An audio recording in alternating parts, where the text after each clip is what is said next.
ਨੀ ਦੇਖ ਲੈ ਉਰੀਸਾ ਚਾਚੀ, ਮੇਰੀ ਗੱਲ ਸੁਣ ਲੈ, ਮੇਰੇ ਭਰਾ ਨੂੰ ਤਾਂ ਜੰਮੀ ਨਹੀਂ ਜਰਦਾ ਇਹ। ਜਦੋਂ ਦੇਖ ਲੈਂਦਾ ਬਾਟ ਜੇ ਕਰੀ ਜਾਂਦਾ ਰਹਿੰਦਾ, ਪਤਾ ਨਹੀਂ ਕੀ ਮੰਗਦਾ ਮੇਰੇ ਭਰਾ ਤੋਂ। ਤੇ ਦੇਖ ਲੈ ਸ਼ਰੀਫਾ ਜੰਮੀ ਨਹੀਂ ਬੋਲਦਾ, ਖੜਾ ਪਿੱਛੇ ਚੁੱਪ ਹੋਇਆ। ਨੀ ਕੀ ਦੱਸਾਂ ਤੈਨੂੰ ਸਿੰਮੋ, ਇਹਦਾ ਤਾਂ ਇਹੀ ਹਾਲ ਆ ਭੈਣੇ। ਦੇਖ ਲੈ ਤੂੰ, ਆ ਦੇਖ ਲੈ ਤੇਰੇ ਚਾਚੇ ਦਾ ਗੁੱਗੂ ਜੇ ਦਾ ਬੈਠਾ ਸਾਈਡ ਤੇ ਹੋਇਆ, ਜੰਮੀ ਨਹੀਂ ਬੋਲਦਾ, ਘਰੇ ਜਮਾ ਟਿਕਦਾ ਨੀਗਾ। ਕਦੇ ਆ ਲਿਆ ਦੇ, ਕਦੇ ਆ ਲਿਆ ਦੇ, ਇਹਨਾਂ ਦੇ ਤੇ ਇਹੀ ਰੰਡੀ ਰੌਣਾ ਰਹਿੰਦਾ ਭਾਈ। ਨੀ ਉਰੀਸਾ ਤੂੰ ਇਹੋ ਜਿਹੀਆਂ ਗੱਲਾਂ ਕਾਹਤੋਂ ਕਰਨ ਲੱਗੀ ਮੇਰੇ ਨਾਲ? ਮੇਰੀ ਗੱਲ ਸੁਣ ਲੈ, ਮੈਨੂੰ ਗੁੱਸਾ ਨਾ ਚੜਾ, ਫੇਰ ਕਹੇਂਗੀ ਦੱਸਿਆ ਨੀ। ਨਾਲੇ ਤਾਂ ਤੇਰੀ ਹਰ ਇੱਕ ਚੀਜ਼ ਪੂਰੀ ਕਰਦਾ ਮੈਂ ਫਰਮਾਇਸ਼। ਦੇਖ ਲੈ ਤੂੰ ਜਿਹੜੀ ਚੀਜ਼ ਮੰਗਦੀਆਂ ਮੈਂ ਪਹਿਲਾਂ ਹਾਜ਼ਰ ਕਰ ਦੇਣਾ, ਫੇਰ ਵੀ ਮੈਂ ਮਾੜਾ ਤੇਰਾ ਸੋ ਕੈਪਟਨ।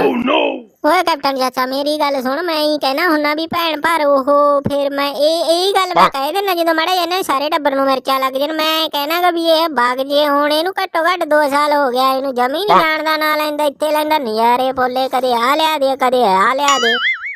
ਵੇ ਤੂੰ ਜਾਣਾ ਵਗ ਜਾ, ਮੇਰਾ ਭਰਾ ਨਹੀਂ ਜਾਂਦਾ। ਹੁਣ ਮੈਂ ਤਾਂ ਇੱਕ ਦੀ 200 ਦੀ ਇੱਕ ਗੱਲ ਸੁਣਾਤੀ ਤੈਨੂੰ, ਤੁਰ ਜਾ ਚਾਹੀਦੀ, ਮੁੜ ਕੇ ਜਮੀ ਨਾ ਆਈ ਇੱਥੇ।